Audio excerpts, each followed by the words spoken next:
Selamat pagi. Ini dengan Samrotul ya, BK 24 ya? Iya, Bu. Tadi habis matkul apa? Tadi habis matkul teori kepribadian, Bu. Oh, matkul teori kepribadian. Ini kelihatannya hari ini senang banget ya, mukanya happy, berarti bagus gitu ya, suasananya lagi senang hatinya.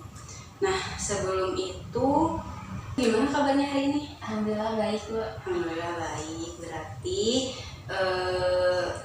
Samrotul dengan suka hati ya mengikuti konseling ini. Dan sebelumnya terima kasih ya Samrotul udah datang dengan sukarela ke ruangan konseling ini untuk berbagi cerita dengan Ibu. Nah, ada beberapa yang harus Ibu jelaskan di dalam sesi konseling ini yang mungkin harus kita perhatikan. Yang pertama itu, kita akan konseling dalam 45 menit ke depan. Jadi bila mana ada yang ingin diceritakan, ceritakan saja, karena di sini di sesi konseling ini kita ada asas kerahasiaan. Asas kerahasiaan ini artinya obrolan yang ada di sini cukup kita saja yang tahu antara Samrotul dan Ibu, dan tidak akan bocor keluar gitu. Dan yang ketiga ada asas keterbukaan. Asas keterbukaan ini tuh artinya apa yang diungkapkan, apa yang diceritakan harus sesuai dengan permasalahan yang dialami Samrotul. Jadi gini sih, Bu. Samrotul itu kan kadang kalau diajak ketemu sama temen lama atau orang baru itu kadang suka takut gitu loh, Bu. Kayak nggak siap aja. Oh, berarti ada sebuah ketakutan ya ketika kamu berinteraksi dengan lingkungan sosial, terutama teman-teman kamu gitu ya. Nah, kenapa bisa kayak gitu? Kenapa Samrotul bisa merasa takut ketika berinteraksi dengan teman-teman? Padahal kan misalnya ada teman-teman yang udah kenal misalnya atau mungkin baru, kenapa bisa takut kayak gitu? Kayak takutnya tuh orang lain tuh mikir ke fisik Samrotul gitu loh. Kayak tiba-tiba aja gitu mikirnya tuh kayak kan udah lama nih nggak ketemu, terus tiba-tiba ketemu lagi tuh kayak takut gitu. Oke, berarti ada sebuah ketakutan ya. Kira-kira ketika Samrotul merasa takut tersebut gitu, ketika di situasi ketemu teman saja atau memang ada hal yang lain? Kalau misalnya ini sih, Bu, misal ya, kalau misalnya katanya udah dekat gitu sama seseorang, terus tiba-tiba kepasan di jalan tuh kayak takut gitu, maunya tuh ngumpet terus. Oke. Berarti ada sebuah ketakutan ya. Sebenarnya itu bukan karena masalah kamu tiba-tiba takut aja, pasti itu ada beberapa alasan yang menjadikan kamu takut gitu. Nah, itu bisa jadi. Nah, kita di sini akan gali terlebih dahulu gitu ya, kenapa kamu bisa takut dengan berinteraksi dengan lingkungan sosial gitu kan. Nah, kalau kamu di lingkungan keluarga gak kayak gimana posisinya? Atau kamu memang kurang terbuka dengan orang tua atau kayak gimana? Terbuka sih kalau sama Terbuka. Berarti baik-baik aja ya hubungannya dengan orang tua. Nah, kira-kira nih kita flashback lagi ke belakang. Kira-kira ada gak situasi yang traumatik gitu misalnya yang menjadikan kamu tuh berinteraksi sosial dengan orang lain tuh takut, misalnya di pembulian atau apa gitu? Iya sih, Bu. Kayak pernah dibully gitu, jadinya tuh kalau misalnya ketemu, bahkan ketemu sama teman SD pun kayak takut gitu loh, karena ngerasa kayak belum sempurna gitu kan, jadi kayak takut aja ya kalau ketemu teh. Malahan kalau papasan di sekolah atau di jalan pun kayak takut gitu, kayak gelisah aja. Berarti ada suatu kejadian gitu ya. Nah, bisa disebutin nggak kejadian itu? Atau mungkin kamu pernah mengalami kekerasan fisik sama teman-teman kamu atau kayak gimana?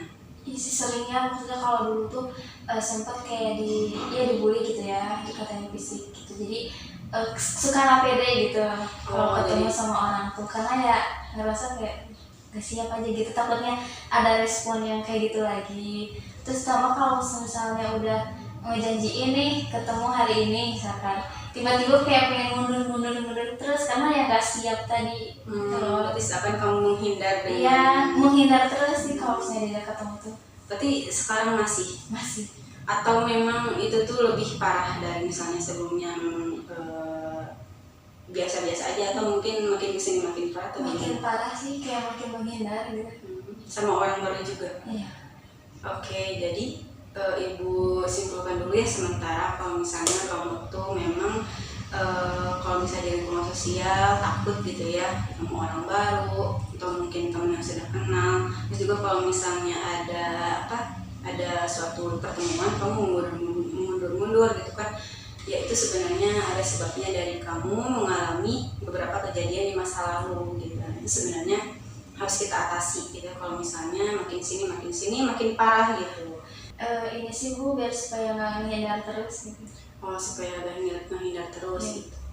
Oke, Ibu tanya lagi, kalau misalnya kamu selama ini bisa perlahan ingin mengubah gak apa sih kebiasaan kamu tersebut? Mau. Nah, kira-kira kamu sebelumnya udah melakukan gak, menurut kamu kayak gimana? Entah itu berhasil atau enggak dengan cara tersebut? Ini sih kayak tetap aja gitu meskipun kayak oh iya nanti ya sore misalkan terus tiba-tiba pas udah makan beberapa jam kayak aduh kayaknya nggak bisa gitu, cancel lagi kayak gitu terus makanya jadi kayak nggak selesai gitu. Oke. Berarti kita lihat dulu ya, maksudnya posisi teman sama lo pada saat itu kira-kira responnya kayak gimana? Sebenarnya kalau respon sih baik-baik aja ya, cuman mungkin pikiran negatif semprotul itu loh yang muncul yang bikinnya tuh gak siap gitu sih. Jadi kayak banyak ketakutan gitu kan, terus nanti kalau udah di sana ngobrolnya nyambung gak ya gitu, kayak takut tiba-tiba gak nyambung gitu loh. Oke. Kayak takut aneh gitu. Berarti yang kamu takutkan itu omongan merekanya ya. Nah, ketika dalam situasi tersebut, kira-kira yang paling parah tuh kayak gimana? Bisa diceritain nggak? Misalnya kamu jadi kepikiran atau apa, sedih gitu? Iya sih, iya benar kepikiran gitu ya. Karena kalau misalnya sebenarnya kalau udah ketemu mungkin ya kayak ya udah biasa aja. Cuman kalau pas mau mulai buat ketemunya tuh kayak kepikiran gitu, kayak ya nggak bisa kayak gitu. Kepikiran terus gitu. Oke. Kepikiran itu kayak gimana tentang fisik tadi? Iya, terus takutnya kayak ternyata ngobrol sama dia teh garing gitu, takut kayak gitu sih. Kalau misalnya tentang fisik, biasanya yang paling sama lo tuh insecure apa? Karena kecil kali ya. Soalnya kayak sempat sih waktu juga ketemu, terus kata orang tuanya gitu ya, kata orang tua teman tuh kayak dia teh terlalu kurus katanya kayak gitu. Ya kayak gitu, terus juga apa ya, dikasih tahunya tuh kayak si kecil gitu, maksudnya kayak nggak kelihatan udah kuliahnya kayak gitu sih, jadi mikirnya tuh aduh. Nah, sebenarnya kita juga gak bisa mengendalikan perkataan orang ya. Nah, kita sebagai diri sendiri juga bisa membenteng diri kita, bikin mekanisme pertahanan diri kita. Nah, biasanya ketika sama lo digituin, responnya kayak gimana sama lo? Kayak kan mungkin niatnya mereka tuh kayak bercanda gitu ya, jadi ya udah sih sambil itu kayak iya gitu, kayak dicandain lagi gitu. Cuman pas udah pulangnya tuh kayak emang segelus itu ya gitu, kayak kayak overthinking gitu. Oke, berarti kira-kira kamu punya teman deket gak sejauh ini? Punya sih. Interaksi dengan mereka kayak gimana? Sebenarnya kalau interaksi mah ya baik-baik aja ya, cuman mungkin kalau yang namanya tiga teman gitu ya kadang suka ada konflik lah gitu. Cuman aku tuh ngerasa kayak sedekat apapun sama teman kayak tetap aja gitu temennya, yang namanya teman gitu ya. Berarti pernah merasa insecure juga atau pernah merasa menghindar gitu ya? Tapi itu lebih sering atau memang berkurang? Kalau insecure tuh ya itu sih kalau pengen mau ketemu teman-teman lama gitu ya, atau teman baru insecure.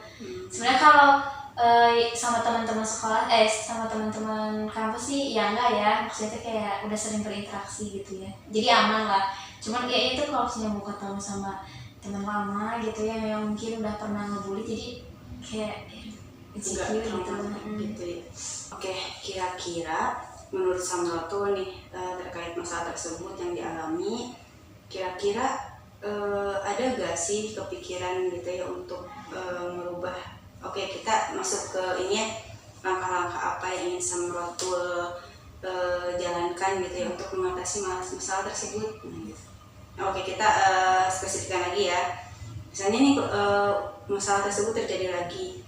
Nah, kira-kira menurut Samratul cara mengatasinya kayak gimana?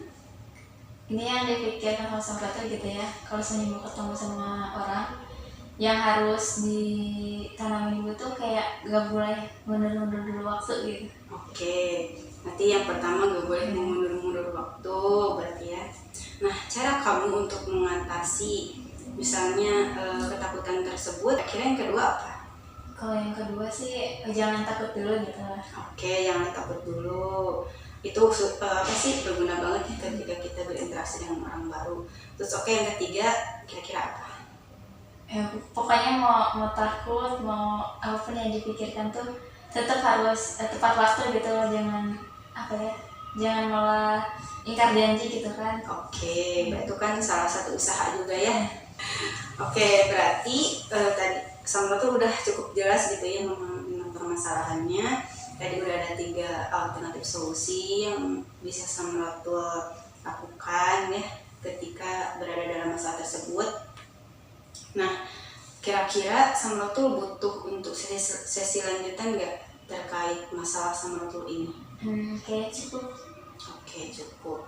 Berarti Ibu simpulkan ya terkait masalah tersebut. Nah, jangan menunda-nunda ya. Terus yang kedua tadi, jangan takut. Yang ketiga itu ya udah jalanin aja dulu dan jangan sampai ditunda-tunda gitu kan. Nah, itu ya PR dari Ibu gitu ya untuk bisa mengatasi masalah Samratul. Kira-kira mau kapan dilakukan hal tersebut? Kalau ada rencana untuk ketemu sama teman lama sih. Oke, berarti janji ya hal-hal tersebut harus bisa dilakukan agar bisa sedikit mengatasi masalah Samratul. Sebelumnya terima kasih ya udah datang ke ruang konseling Ibu.